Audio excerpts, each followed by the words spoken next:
విషయంలో అక్షరాల అదే జరిగింది. ఎంత ఆశీర్వాదం అండి. యేసుక్రీస్తు ప్రభు ఏ వంశావళిలో నుంచి వస్తాడని ప్రవచనం వచ్చిందో ఆ యూదా లేయా నుంచే వచ్చాడు. యాజకత్వం ఎవరి నుంచి వస్తుందో ఆ లేవి ఆమె నుంచే వచ్చాడు. మోషే ఏ గోత్రీకుడో తెలుసా మీకు? లేవి గోత్రీకుడే. అహరోను లేవి గోత్రీకుడే. మందసాన్ని మోసే భక్తి పరులైనటువంటి వ్యక్తులందరూ కూడా అంటే ఇద్దరు రెండు రకాల యాజకులు లేయాలో నుంచి వచ్చారు. ఒక యాజకుడేమో అహరోను నుంచి వచ్చిన యాజకత్వం అంతా కూడా లేయాలో నుంచి వచ్చింది. అలాగే మెల్కీసెదెకు క్రమము చొప్పున నిరంతర యాజకుడై ఉన్న యేసుక్రీస్తు ప్రభు కూడా ఆమెలో నుంచి వచ్చాడు. మరి యూదా ఆమె నుంచి వచ్చినోటే కదా. ఎంత ధన్యత. వీళ్ళందరికీ మాతృమూర్తి ఎవరు? లేయా. ఎవరి లేయా? జబ్బు కళ్ళ లేయా, తృణీకరింపబడిన లేయా, భర్త చేత ద్వేషింపబడిన లేయా, చెల్లి చేత తృణీకరించబడిన లేయా. దేవునికి స్తోత్రం కలుగును గాక. లేయా అంటే అర్థం ఏంటో ఏమో మీరే చెప్పండి. కాబట్టి ఇక్కడ మీరు గమనించాల్సిన విషయం ఏంటంటే, ఈరోజు మీరున్న ఆ పరిస్థితులు ఒకవేళ మీరు అలాంటి స్థితిలో నలుగుతుంటే నేను చెప్తున్నాను, నీవు నమ్మిన దేవుడు సామాన్యుడు కాదు. నీవు విశ్వసించి సేవిస్తూ నువ్వు ఎవరి మీద ఆనుకున్నావో, సైన్యములకు అధిపత్యగా యెహోవా నజరేయుడగు యేసుక్రీస్తుగా భూమి మీదకి వచ్చినటువంటి ఆయన పరాక్రమశాలి, రోషం గల దేవుడు. ఆయన చూసి నిద్రపోయేవాడు కాదు. ఆయన చూస్తున్న దేవుడు, తీర్పు తీర్చే దేవుడు. మనం చేయాల్సింది ఏంటంటే, మనం అనుభవిస్తున్నవి ఆయన చూడనియాలి. చూసి ఆయన స్పందించిన దాకా ఓపిక పట్టాలి. ఈ రెండు నువ్వు గుర్తుపెట్టుకో. ఆయనను చూడనివ్వాలి, ఆయనను కదలనివ్వాలి. ఆయన చూసి ఆయన కదిలాడంటే ఇంకా ఆ ఫలితాన్ని మనం ఊహించలేం. అంత అద్భుతంగా ఉంటుంది. దీన మనసుతో ఆయన వైపు చూడు. నీకోసం ఆయన కదిలేంత వరకు ఓపికతో ఎదురు చూడు. ఇక్కడ ఓపిక కావాలి. మనకు వాగ్దానం ఉండనే ఉంది. ఆ వాగ్దానం మనం స్వతంత్రించుకోవడానికి మనకేం కావాలి? ఓపిక, ఓర్పు. హెబ్రీ పత్రిక చెప్పినది.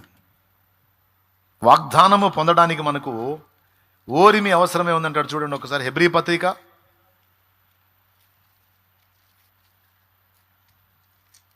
నా దేవుడు అన్యాయస్తుడు కాదు, చెయ్యి విడిచేవాడు కాదు.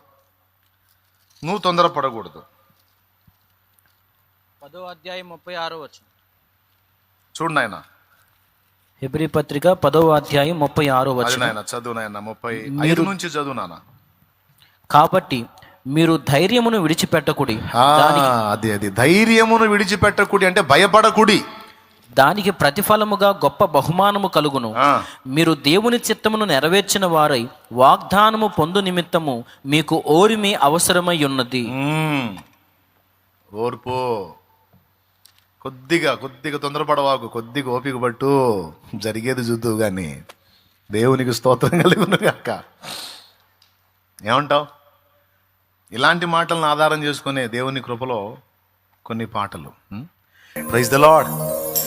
రైట్, ప్రార్థన చేద్దాం. అందరం తలలు వంచి కళ్ళు మూసి ప్రార్థన చేద్దాం. ఈరోజు దేవుడు నీతో ఏం మాట్లాడాడో ఆ మాటల్ని బట్టి దేవుని కృతజ్ఞతలు చెప్పి ప్రార్థన చేయి. హల్లెలూయా, హల్లెలూయా, హల్లెలూయా, హల్లెలూయా, హల్లెలూయా. కన్న తండ్రి నీకు స్తోత్రం అంటే అందరం కూడా ప్రార్థనలో గడుపుదాం. ఇది ప్రార్థనా సమయం. తండ్రి నీకు స్తుతి స్తోత్రం. ఈరోజు మా బిడ్డల్ని నీవు దర్శించిన విధానం కొరకు స్తోత్రం. నీవు మాట్లాడిన మాటలన్నిటి కొరకు స్తోత్రం. నీవు అందించిన సందేశం కొరకు స్తోత్రం. నువ్వు ఏమేమి చూస్తావో, ఏమి చూడనీయాలో నిన్ను మాకు తేటగా మాట్లాడావు నాయన. మాకు స్పష్టంగా బయలుపరిచావు. నీకు స్తోత్రం అయ్యా. మేము ఎలాగున్నామో, మా అంతఃకరణం ఏ విధంగా ఉన్నదో మేము పరిశీలించుకుంటున్నాం దేవా. ఒక్కసారి జ్ఞాపకం చేసుకో తండ్రి. మమ్మల్ని మా లోపాలేవో, మా పాపాలేవో, మా పొరపాట్లేవో మా కనులు ఎదుట మాకు ప్రత్యక్షపరచు. మాకు తెలివి దయచేయి, వివేకం దయచేయి, జ్ఞానం దయచేయి, మెలకువ దయచేయి, చిత్తశుద్ధి దయచేయి నాయన. నీకు స్తుతి స్తోత్రం ప్రభువా. మేము ఎక్కడెక్కడ జారిపోతున్నామో, ఎక్కడెక్కడ తొలగిపోతున్నామో, నమ్మకత్వంలో కోల్పోతున్నామో, విశ్వాసంలో కోల్పోతున్నామో, కృతజ్ఞత బుద్ధిలో కోల్పోతున్నామో మా ప్రభువా, త్యాగబుద్ధిలో కోల్పోతున్నామో, కన్నీటి ప్రార్థనా జీవితంలో మేము వైఫల్యం చెందుతున్నామో, మాకు జరుగుతున్న వాటిని నీ దృష్టికి తెచ్చే విషయంలో మేము తప్పిపోతున్నామో, నా తండ్రి ఈరోజు మాతో మాట్లాడి మాకు నేర్పినందుకు వందనాలు. నాకు ఒక సంతోషం కలిగింది ప్రభువా, నువ్వు అన్ని చూస్తున్న దేవుడు అన్నందుకు. నాకు సంతోషం కలిగింది తండ్రి, నీవు విశ్వాసాన్ని సిగ్గుపరచని దేవుడు అన్నందుకు. నీకు కృతజ్ఞతా స్తోత్రాలు ప్రభువా. మా బిడ్డలందరినీ విషయాల్లో బలపరిచి మా అందరి హృదయాల్లో కూడా వీటిని నింపి నీకు ఇష్టలుగా చేసి నీ కృపలో మమ్మల్ని అందరినీ వర్ధిల్ల చేయమని, ఇక్కడున్న చిన్నలు, పెద్దలు, వృద్ధులు, స్త్రీలు, పురుషులు, యవనులు బిడ్డలందరినీ దీవించమని, సాతాను క్రియల నుంచి బిడ్డల్ని విడిపించు, దుష్ట శోధనల నుంచి బిడ్డల్ని విడిపించు, అంధకార క్రియల నుంచి బిడ్డల్ని విడిపించు. పరిశుద్ధాత్మ వలన ఆదరణ, అభిషేకం, ఆశీర్వాదం, ఆరోగ్యం, దీవెన, స్వస్థత, ప్రతికూలతలు, బాధలు, వ్యాధులు, సమస్యల నుంచి విడుదల, అప్పుల బాధలు, ఆర్థిక ఇబ్బందుల నుంచి విడుదల, ఒంటరితనాల నుంచి విడుదల బిడ్డలకు అనుగ్రహించి సమాధానంతో నింపి నీవు సహాయకుడు మా అందరినీ బలపరచము. ఇక్కడ ఉన్నవారు ఆయా ప్రాంతాల్లో, ఆయా దేశాల్లో ఉండి కూడా లైవ్లోకి వచ్చినటువంటి బిడ్డలందరినీ కూడా పేరు పేరున నీ చేతులకి అప్పగించుకుంటూ వారి ఎడల నీ కృపా కార్యములను నెరవేర్చమని యేసు ప్రశస్త నామములో ప్రార్థించి పొంది ఉన్నాము తండ్రి. ఆమేన్, ఆమేన్, ఆమేన్. మన తండ్రి అయిన దేవుని ప్రేమ, ఆయన ప్రియ కుమారుడు, మనందరి ప్రాణప్రియుడైన యేసయ్య శాశ్వత నిత్య కృప, పరిశుద్ధాత్మతోడి మనోహర దివ్య సహవాసం, సమాధానం సమకూడిన మనకు, సకల పరిశుద్ధులకు, సార్వత్రిక సంఘమంతటికి సదాతోడే మనందరం నిత్యత్వంలో చేరు పర్యంతం మనల్ని నడిపించును గాక. ఆమేన్. ప్రవేశ రక్తమునకు జై, ప్రవేశ నామునకు సంపూర్ణ విజయం కలుగును గాక.